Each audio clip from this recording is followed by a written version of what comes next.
ભારત અને પાકિસ્તાન વચ્ચે વધતા તણાવને કારણે એલોન મસ્કે ભારતમાં સોશિયલ મીડિયા પ્લેટફોર્મ એક્સના 8,000થી વધુ એકાઉન્ટ્સને બ્લોક કરવાનું શરૂ કરી દીધું છે. કંપની એક્સને ભારત સરકાર તરફથી એક્ઝિક્યુટિવ ઓર્ડર મળ્યા પછી આ કરવામાં આવી રહ્યું છે. તો પાકિસ્તાન દ્વારા જમ્મુ એરપોર્ટને નિશાન બનાવવાના પ્રયાસ બાદ આ પગલું લેવામાં આવ્યું છે. તો કંપની ગ્લોબલ ગવર્નમેન્ટ અફેર્સ ટીમે આ માહિતી આપી છે.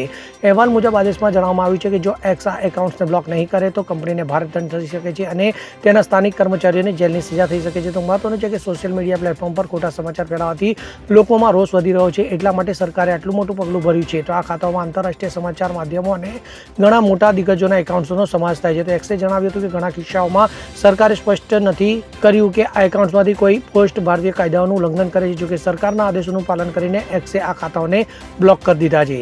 Bureau report CN24 news. હવે જુઓ દેશ દુનિયાની તમામ ખબરો તમારી આંગળીના ટેરવે. ઉઠાવો મોબાઈલ અને ગૂગલ પ્લે સ્ટોર પરથી ડાઉનલોડ કરો અમારી CN24 ન્યૂઝ મોબાઈલ એપ.